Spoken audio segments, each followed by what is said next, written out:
Welcome to ED Extra, ed.net's home for all of our exclusive special audio features.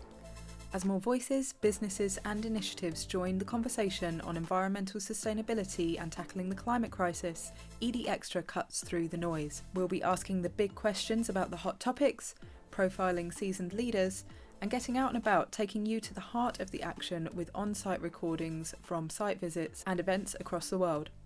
Welcome to the place to find in-depth conversations with sustainability leaders about sustainability leadership. Welcome to ED Extra.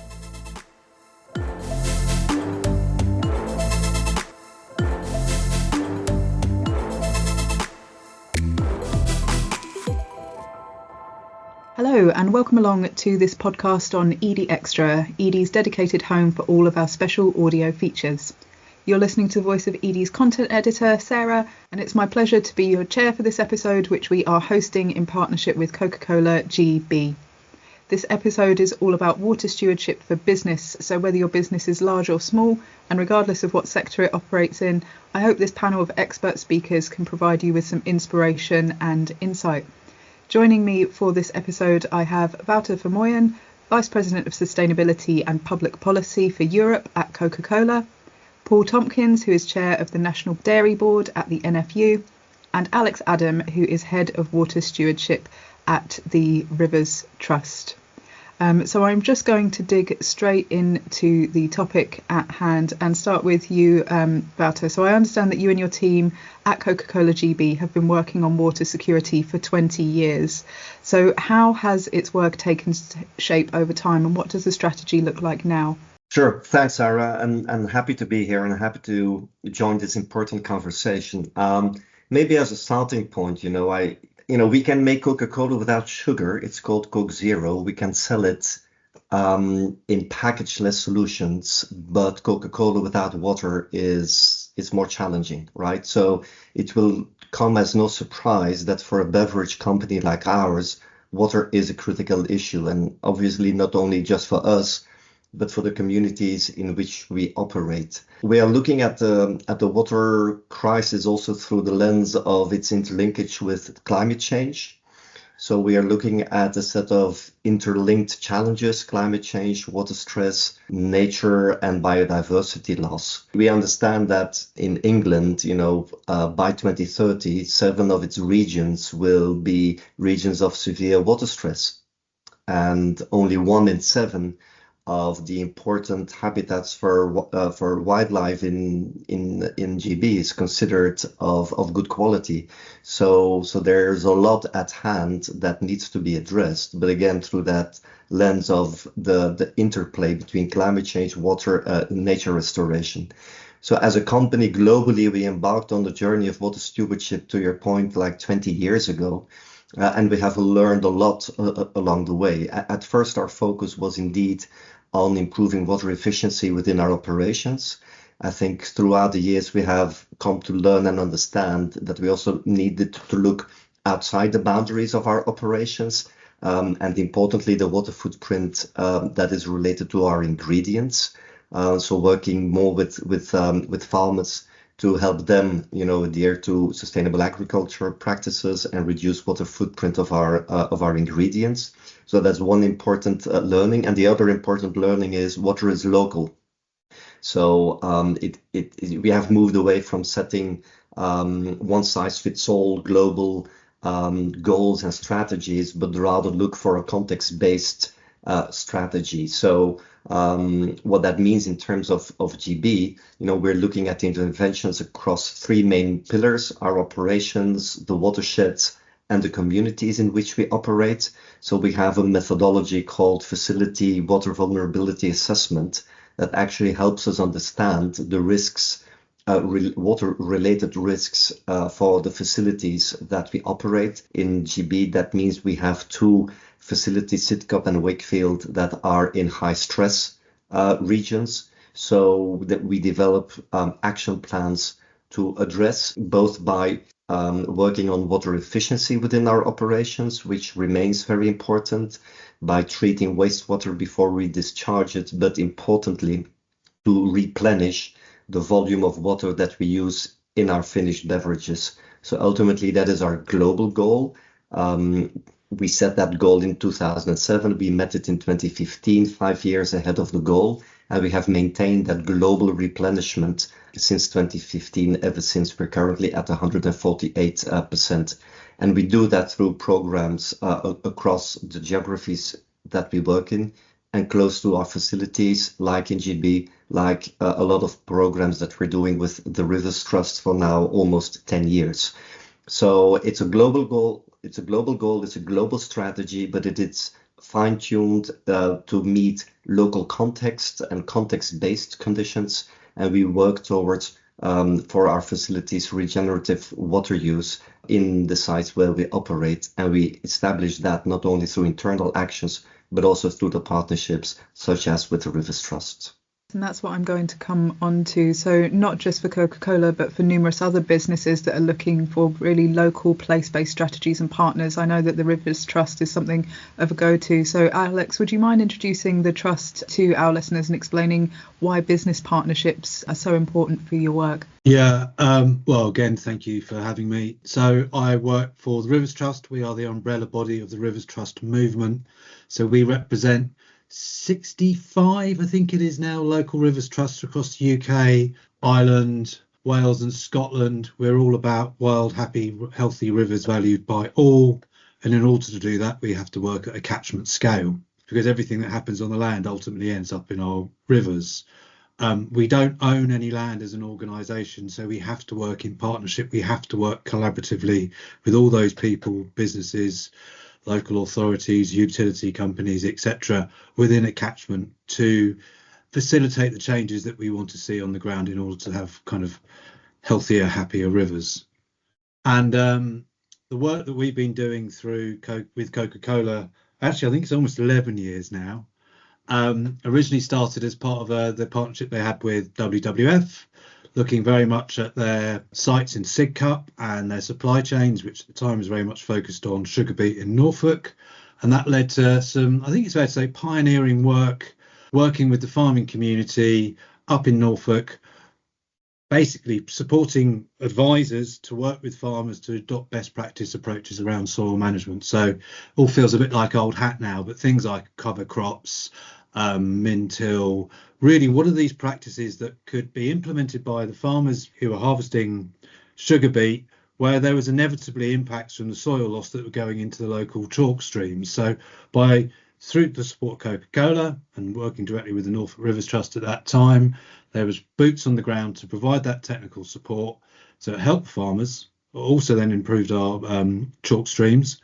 And that work has actually kind of grown over the years and has spread not just through Norfolk and with Coca-Cola, but much more widely with a range of other businesses who are equally interested in addressing some of these sort of water-related risks that they are facing and will continue. Well, it will start to become more and more acute as we kind of the years roll on.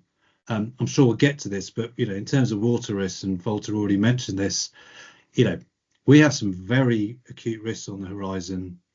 And water manifests itself by, the risks are it's too much, too little, or too dirty. And actually, a lot of the work that we do through volumetric water benefit accounting, replenished and being supported by Coke, and actually growing more widely, is about trying to build the resilience within those catchments. So although our focus is water, actually addressing those water-related risks can be done through a variety of nature-based solutions, putting the right things in the right places at a catchment scale. And that's really what we've been doing initially, and very much supported through Coca-Cola still, but we're kind of expanding that approach much more widely. Great. And Paul, I'd love to bring you in there. So we've talked about some of the risks and opportunities that are going on in crop supply chains, namely sugar beet. But what's been happening in terms of water risk in dairy? I know Alex talked about acute risks on the horizon, but from what I've been seeing in the news over the past couple of years, it looks like water risks are already there for farmers such as yourself. Hi Sarah, thanks so much again for being able to contribute, and hopefully we'll be able to expand your audience into some dairy farmers as well. And if those are listening today, I think they would have been really encouraged to hear some of the words that have already been shared by Wouter and Alex. In that, of course, dairy farmers, the importance of water for dairy farmers has been there for generations. This isn't a new topic for us. We obviously have new challenges. but has been on our bandwidth. But I think those same farmers would want me to illustrate that the bandwidth of activity that is going on our farms on a daily basis is enormous, and we try and condense an awful lot of activity into our working day. But it's right, and it is important that water quality takes up a large part of that. And tapping in, I'm already putting cliches, aren't I? This is worrying. Tapping into some of the work that some of the words that Alex just said there. Farmers again don't look at water just in a quality perspective, but also in its resilience, and also accessing it, and also the future storage of water, for example. So the narrative that I was trying to set there is that when we talk about any part of water, it's really important not to do so in silos, because what really frustrates farmers, especially when we start talking with government, is that it's unfamiliar faces in each discussion, even though they all have impacts on one another. And that happens with inside water frameworks, but also outside. So when we're talking about water, farmers are also thinking, okay, what about my air quality and contributions to ammonia? How does that work with biodiversity that I'm also being challenged at from this perspective, or my carbon footprint? So there's lots of factors from a farm, from this side of the farm gate, that actually build the story around water. But what we do recognise is its very much fundamental importance, not only for our ability to produce milk, but also our social licence to farm. Got it. And something I wanted to come on to was essentially how we can frame water within businesses. So for businesses where it might not be business critical, we're often told that people undervalue water, but new tools are coming to help to improve seeing this as a risk, like TCFD and TNFD. So for people that are listening and trying to get started on water and trying to get their executive to take this seriously, is viewing this through the lens of risk the best way, or is there another way to get started? Well, I would argue, Sarah, indeed, it's a good starting point to go in through risk. And obviously, in view of everything that is coming at us, businesses will have to accelerate also their work on a better risk assessment. I think in general, water and the water cycle is not very well understood. So I think there's going to be a lot of education needed also with policymakers, to Paul's point, and with other stakeholders, so that we have a better quality policy and stakeholder dialogue on what are the issues with the water cycle and how to actually meaningfully address it. But I'm an optimist by nature, so I would also like to point to the positives, if you wish, or rather the co-benefits. So our company has been on this journey for 2 decades now, and we have learned a lot along the way, including from working with the Rivers Trust. And so for very long, we've been looking at water just from a volumetric water benefit perspective, right? So our global commitment was to replenish the water use in our finished beverages. So we have X liters of water, so we need to replenish them through all kinds of interventions, water in, water out, fine. But I think over the years, through implementing those programs with our partners, we have learned that water replenish programs, which very often are nature-based solutions, bring additional benefits in terms of flood protection, in terms of restoring biodiversity, in terms of carbon sequestration. So we have been working with a consultancy, Denkstadt, to actually develop a methodology to capture better the co-benefits of nature-based solutions, because ultimately you want to convince the business to invest in programs, and hence they want to understand what's the return on investment. And if you just look at the water in, water out, that is doing a disservice, if you wish, to the opportunity, which is much broader. So by trying to capture and monetize the co-benefits of water replenish / nature-based solutions, we hope to drive a better business case and attract more investment in nature-based solutions. So yes, it is important to look at the risk. I understand that in GB by 2050, to accommodate for population growth and economical growth and what have you, you will need to have 5 billion liter of water per day additional, right? So that risk is increasing, that demand is increasing. So a risk-based approach is important. But again, I would also advocate to ensure that we also look at the co-benefits and look at water as an entry point into that very important discussion on biodiversity and nature, and try to monetize the co-benefits to attract more investment into nature. Sarah, I was going to add in there that when I'm lucky enough to go and visit dairy farmers around the country, and remember that the NFU has some 46,000 members, so we've got nearly 8,000 dairy farmers across England and Wales. There's a lot of people to speak with, but one of my roles is speaking to policymakers and then also speaking to farmers. And I often reflect in those conversations with the farmers that the water agenda is rising very much up the political ladder. The recent election showed that, I struggle to find an incoming member of parliament in the United Kingdom that didn't want to tell me that water quality issues in their constituency was important to them. So I think when I'm reflecting the risk for dairy farmers by not being engaged in this topic is that policymakers will step in instead. And if there's one thing that usually energises a farmer, it's the risk of government trying to do something for our benefit, because it usually ends up on the alternative. However, we also talk to farmers about the benefit that good water management can bring as well. And that can go from everything from having access to adequate water. It seems absolutely mind-boggling to me that just one pump in the fens can pump out some 42 million tons of water in one season, but then we need it back in the summer.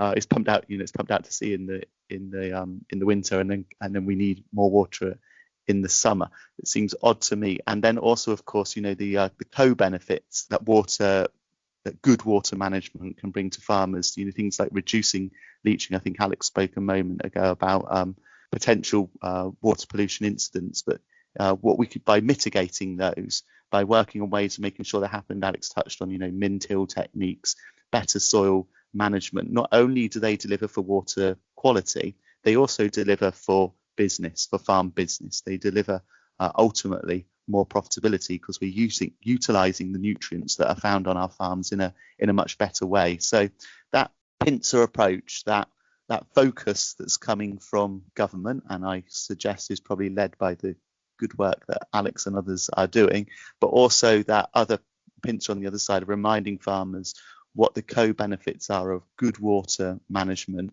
and delivering for their business. Those two coming together, we are starting to see the positive effects of that. And there's a number of catchment-based, I think we've all touched on it, the importance of working on water on a catchment-based basis. There are a number of catchment-based solutions going on out there that are bespoke to their area, and that's really important, because what works in one area doesn't necessarily work in another.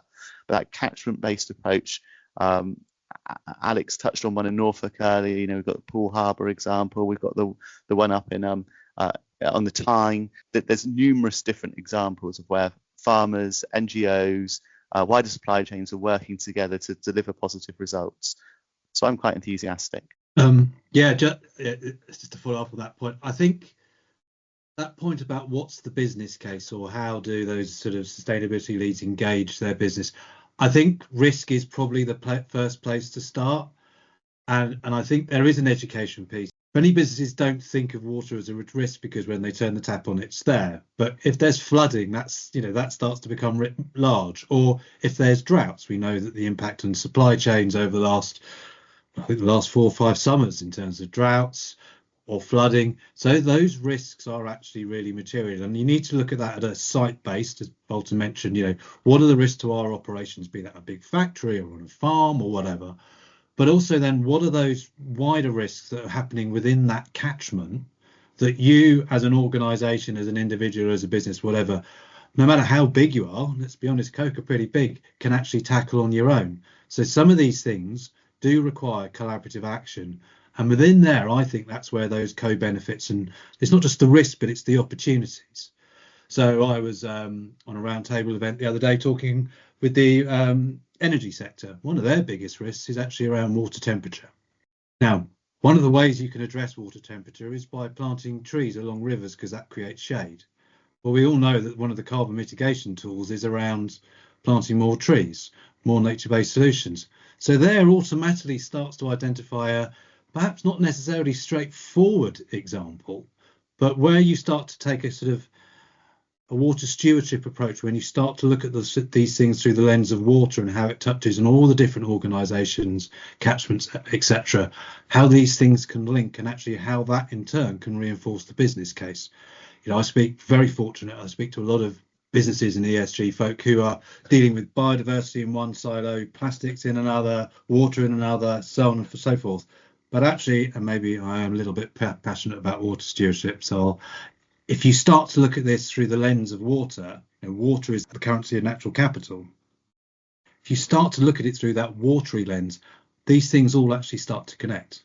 And in that lie the opportunities and the partnerships, which I'm very optimistic we can put in place that will make the changes and build the resilience that we need.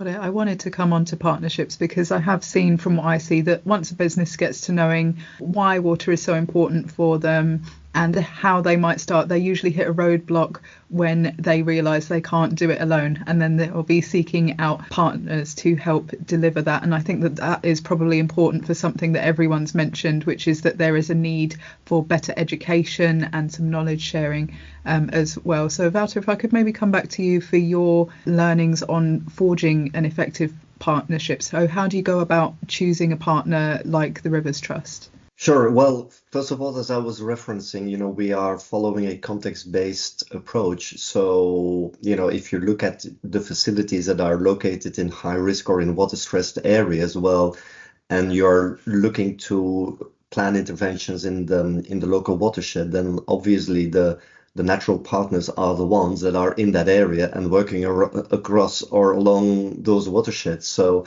by looking at that context-based approach, you are already honing in on the partners that are in that area. Then secondly, to your point, like what the Coca-Cola company is obviously not a deep expert on water interventions and watershed health plans and what have you. So there's a lot that we can learn from, and we need partners, to help us deliver on that agenda.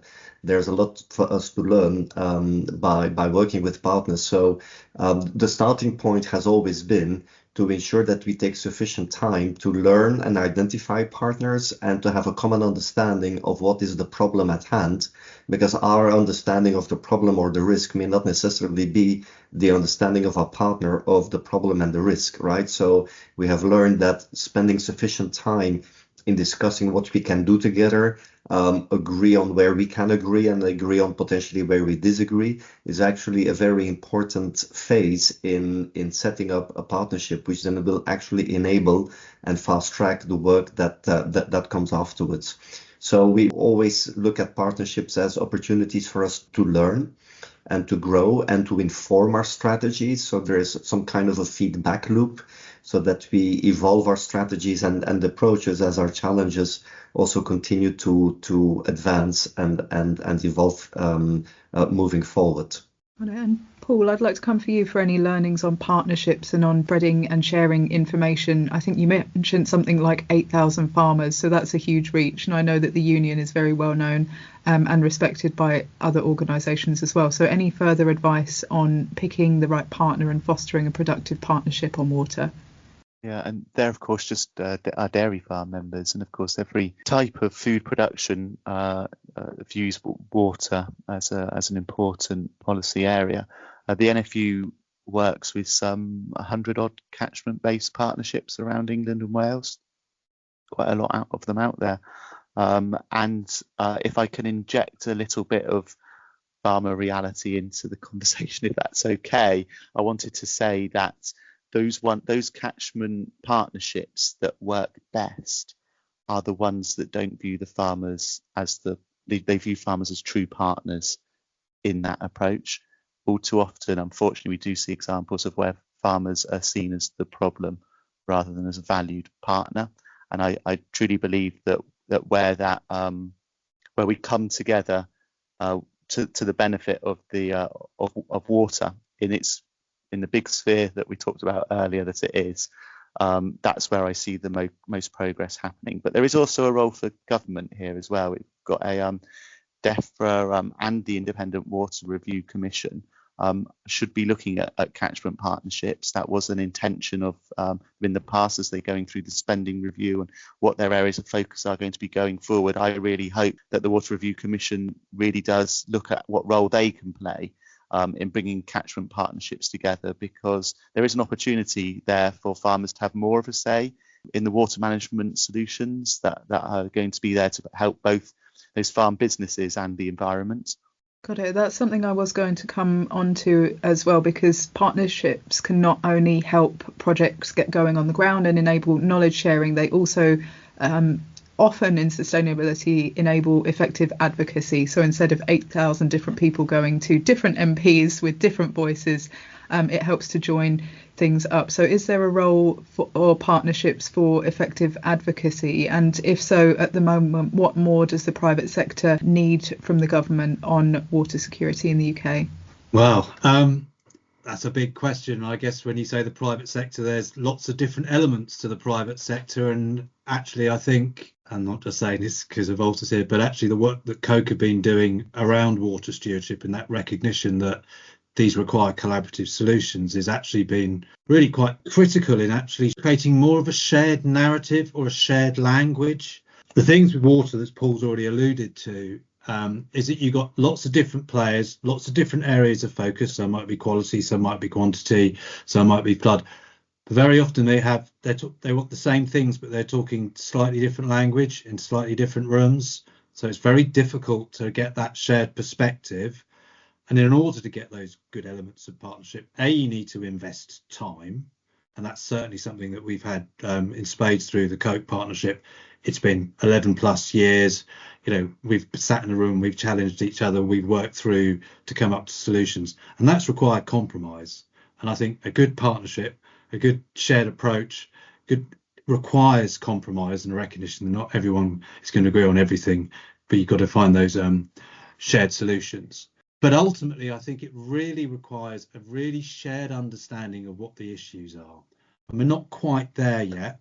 I think volumetric water benefit accounting or replenish is going a very, very long way of creating a kind of shared language where you can get the water companies and corporates actually talking about similar issues in a similar way, and indeed bringing in the farming community and land managers through nature-based solutions.